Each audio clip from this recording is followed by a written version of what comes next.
Estamos de volta com o Horizonte Debate. O programa de hoje fala sobre obsolescência programada e os problemas do lixo eletrônico. Você tem algo a dizer? Então participe com a gente. Nossos contatos estão todos aí na tela. Bom, Sérgio, retomando nossa conversa, você falava no intervalo que existe uma lógica econômica muito interessante aí. Que lógica econômica? Pode esmiuçar isso um pouco para a gente? Olha, a lógica é da acumulação ad infinito, né? Quer dizer, no infinito. Quer dizer, eu preciso, existe uma competição, né?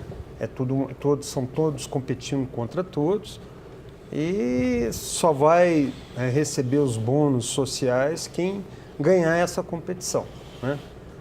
E estamos numa sociedade extremamente complexa, com alto grau de tecnológico, de desenvolvimento tecnológico, né?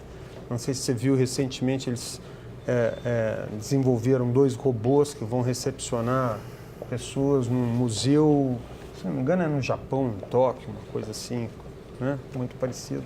Então estamos numa sociedade muito tecnológica, em que os bens materiais passaram a ter uma importância muito grande, né? Então, essa lógica, ela mantém, segundo a sua fala, mantém o emprego das pessoas, mantém a sociedade de consumo. Então, ela é essencial.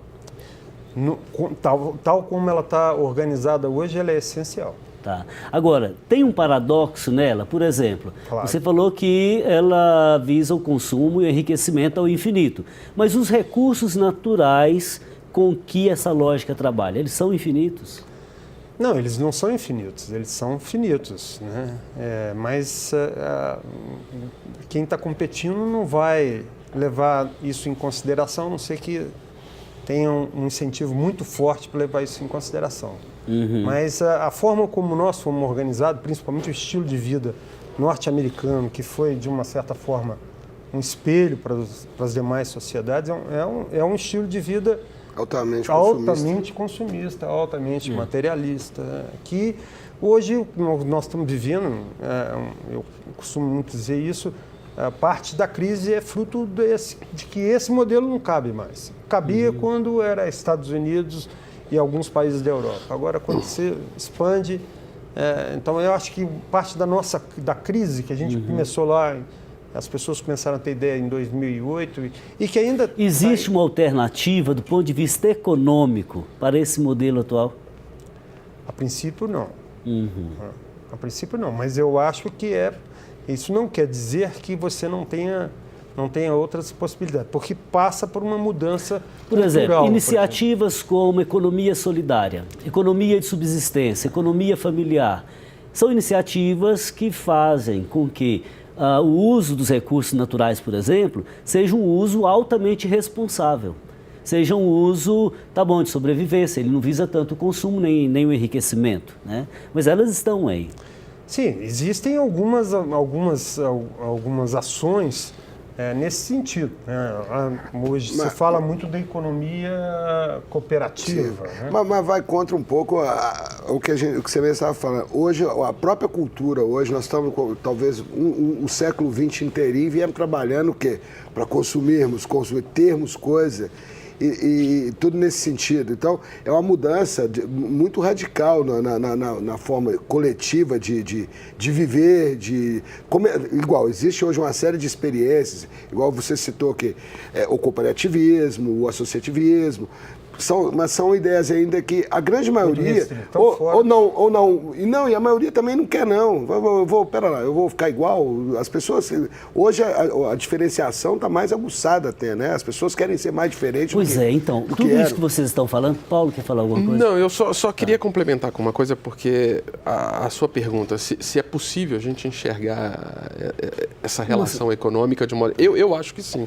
Como? Só que ela ainda é utópica no seu ponto de vista geral, porque a gente precisa mudar o modo de pensar e mudar a nossa cultura. E fazer isso numa velocidade de 50 anos ainda é muito acelerado para que as pessoas pensem que isso pode mudar. Acho que dá para viver em harmonia entre tecnologia, consumo, mas também com características, por exemplo, como a agricultura familiar, onde eu penso no meu espaço ou num território e eu possa viver em cooperação. É uma coisa que na minha área, o design, a gente enxerga isso como design sistêmico, que permeia até sob o ponto de vista econômico, que tem um teórico que fala sobre a economia azul, não sei se o Sérgio conhece, Guter Pauli. Não. Enfim, então veja bem, eu acho que uma questão vai puxando a outra. O que me vem à mente é o volume de lixo gerado. O que fazer com isso, Ricardo? Hoje, cada dia que passa, o volume é cada vez maior, até pela própria obsolescência, né?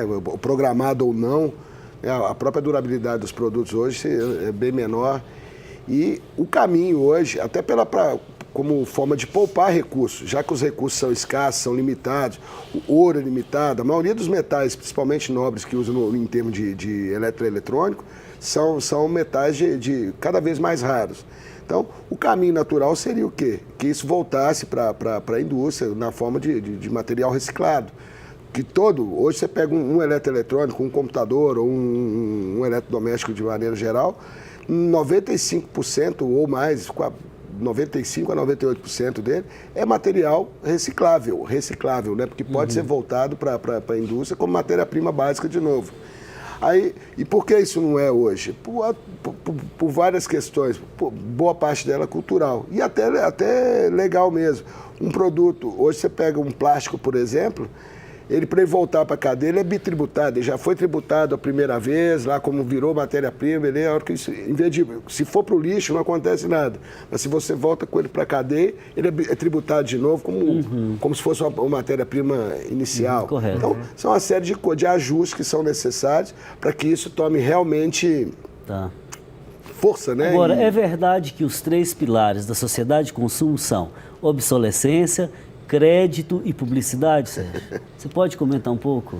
Isso faz a roda girar com mais velocidade. né? Mais velocidade. Tem crédito, as pessoas consomem. A gente viveu isso. Se os produtos durarem muito tempo, elas não vão consumir, então tem que durar pouco tempo. Isso. A gente viveu isso, essa farra recentemente no Brasil e agora a gente vai entrar pagando por isso. Da ressaca, né? Uhum. É claro que existe essa trinca aí, ela é importante para fazer a economia funcionar, né? E a gente estava até conversando antes, eu acho que ela leva a questões que a gente tem que solucionar de uma outra forma, né? Porque a gente está chegando a limites em termos de recursos naturais, até os danos que isso pode trazer, as pessoas... Colocando em risco mesmo a vida humana no planeta Terra. E a própria, eu diria até que a própria manutenção do sistema. Né? Então precisamos pensar numa saída. Uma outra forma. Com certeza. Uma outra forma. Bom, tem aqui a participação da Marina Dias. A obsolescência programada já está profundamente inserida nas nossas vidas. E vejo que cada dia mais os produtos têm suas vidas úteis diminuídas, obrigando consumidores a comprarem cada vez mais, sem contar a lógica publicitária da sedução, que faz com que as pessoas acreditem que precisam de determinado produto. Acredito que o ser humano está cada vez mais preso a esse sistema de obsolescência, uma vez que se vê obrigado a trocar de aparelho sem que haja real necessidade. Não é à toa que dizem por aí que estamos algemados à tecnologia. Paulo, publicidade da sedução e o fato de estarmos algemados à tecnologia. É isso mesmo? Existe, e eu diria que a maioria pensa assim, mas na realidade é uma questão de ponto de vista, né?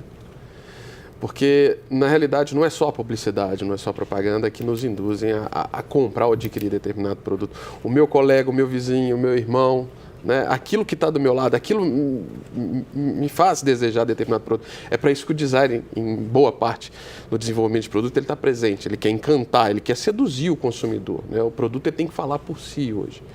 Obviamente que isso é uma escolha e dentro da própria área do design industrial, da publicidade, etc., já existem uma vertente como o mercado verde, que era a economia verde, que foi comentada há algum tempo atrás, e que agora ela ganha até outro tipo de abordagem, né? Eu comentei anteriormente de um economista, que é o Guter Pauli, que fala sobre a economia azul, porque a economia verde ela é um pouco fantasia um pouco as coisas. A gente aproveita parte disso, boa parte do produto do descarte agora, dele ali. Veja bem, a publicidade tem um papel fundamental nisso aí. Você não vê uma publicidade incentivando as pessoas a reutilizarem, a reciclarem.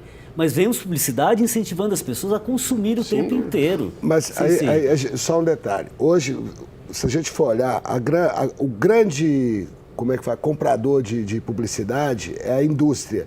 Se a indústria de reciclagem fosse uma indústria tão forte quanto uma outra, fizesse parte dessa cultura, ela teria seu comercial lá, como a recicladora de alumínio, a recicladora fazendo essa cultura. Ou seja, ela teria que obedecer à lógica... Ela estaria dentro da lógica do mercado. Neoliberalismo, do mercado. Isso. Então, é trazer essa...